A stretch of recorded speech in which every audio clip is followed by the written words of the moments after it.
Sumuko na si Senator Jingo Estrada.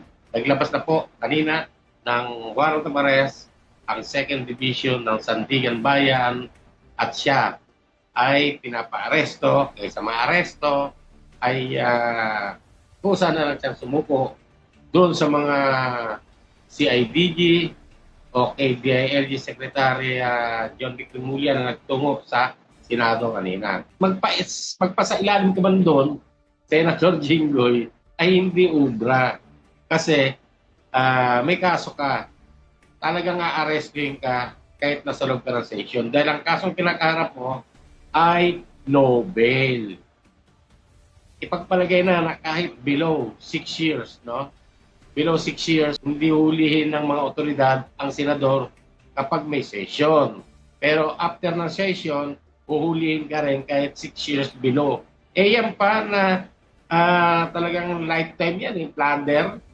Viral nga ngayon na yung sinabi ng kapatid mo, si Jerica Enriquez Ejercito, no? Pinakakahulugan niya doon na bagamat nalulungkot siya sa nangyari sa'yo, frustrated naman siya dahil sa sumapi ka lang sa minority ng Senate, wala ka ng kaso, imposible. Pangalanan mo kung sino. No, kwento kutsero yan, Senator Jinggoy. Ngayon, itong pagkaka-aresto kay Senator Jinggoy o pagsuko niya ay may malaking epekto talaga to sa impeachment ni Vice President Sara Duterte. Kasi nga, yung isang kasama niya na sa majority ngayon, Senator Bato de la Rosa, Ronald de la Rosa, nagtatago.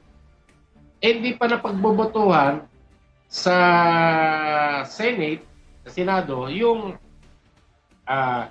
panukala ni Senator Rodati Marcoleta na payagan sa video conferencing o teleconferencing yung mga senador na hindi makakapunta o walang kakayanang magpakita sa Senado.